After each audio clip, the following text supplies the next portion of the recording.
Bonjour, je suis bien content de vous retrouver pour une nouvelle vidéo sur cette chaîne Affût et Bibaude. Et aujourd'hui, je vais vous présenter les coulisses de photos de jets des chênes. Alors, je ne vais pas faire durer le suspense plus longtemps, Ces photos, je les ai prises lors d'affût à la mangeoire. Et donc justement, dans cette vidéo, je vais vous présenter la préparation, les conditions de prise de vue, certains aspects techniques, et puis quelques précautions à prendre. Voilà, mon introduction est très courte, je vais laisser la place maintenant au reportage.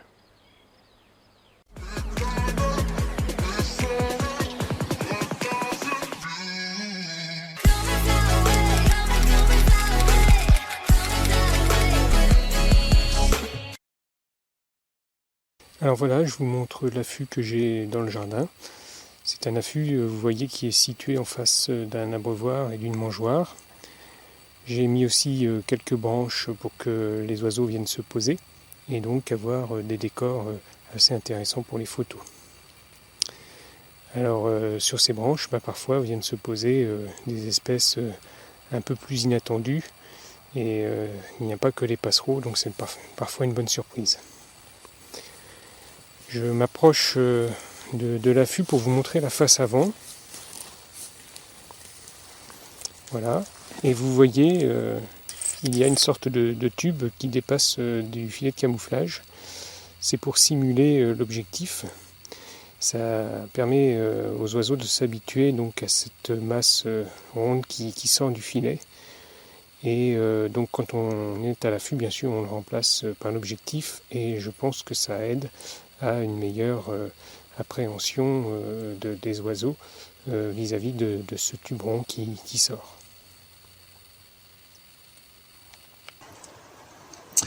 Eh bien, me voilà donc dans l'affût. Ce que je voudrais dire, c'est que on va avoir à ce moment-là des animaux qui vont être très près. Et notamment, les oiseaux, là, avec la mangeoire, vont être très près. Mais ce qu'il faut savoir, c'est que quand l'animal arrive, quand l'oiseau arrive, il regarde d'abord si tout est normal. Vous avez beau avoir été, ne pas avoir bougé, être super bien camouflé, il a quand même des doutes. Et donc, il va être très craintif. Donc à ce moment-là, il ne faut surtout pas bouger.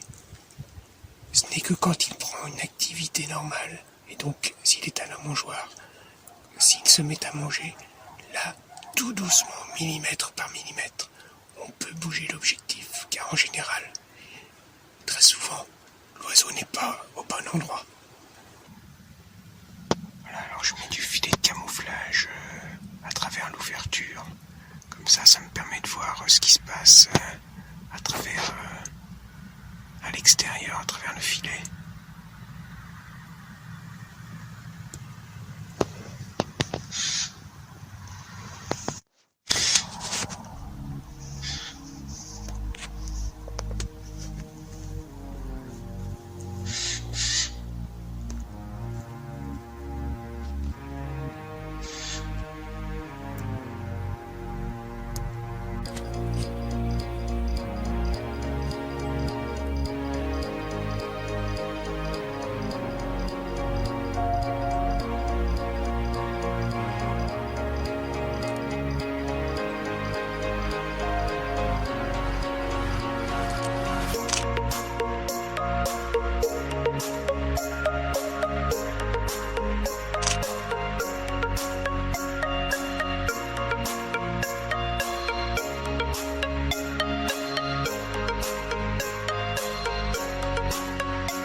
Pour ce qui concerne le jet, il était posé en hauteur, donc assez loin finalement d'où j'avais placé mon objectif.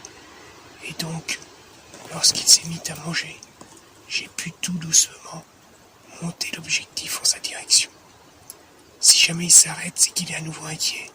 Il faut aussi s'arrêter, attendre qu'il reprenne son activité. Et à ce moment-là encore, on peut tout doucement amener sa visée. Donc pour la photo, une fois que j'étais bien en face, j'ai fait des réglages de mise au point sur l'œil, car il était très près. Et c'est toujours sur l'œil qu'il faut adapter sa mise au point. Et ensuite, comme il était sur fond de ciel, j'ai fait une lecture de lumière sur l'oiseau en utilisant la mesure spot pour éviter que l'oiseau soit sous-exposé si la mesure a été prise sur le ciel. Donc voilà comment ça s'est passé.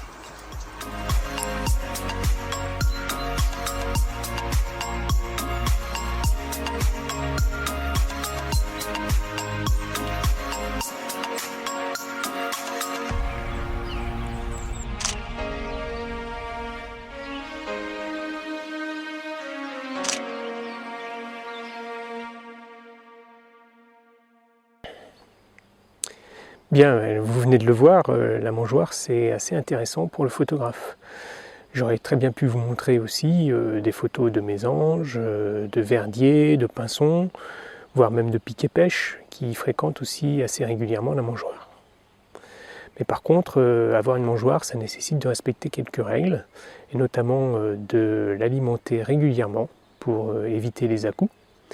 Et puis également de la nettoyer régulièrement, car la mangeoire peut propager des maladies.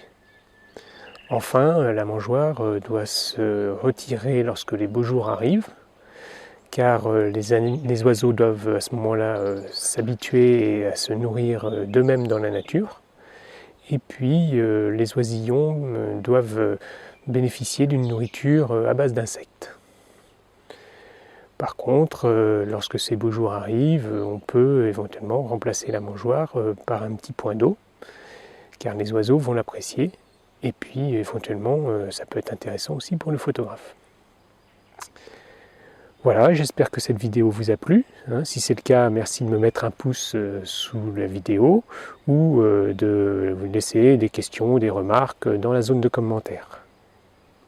Vous pouvez aussi me retrouver sur mon site internet et sur mon Instagram. Dans les deux cas, c'est Affût et Billboard.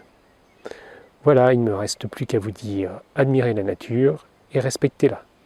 Salut!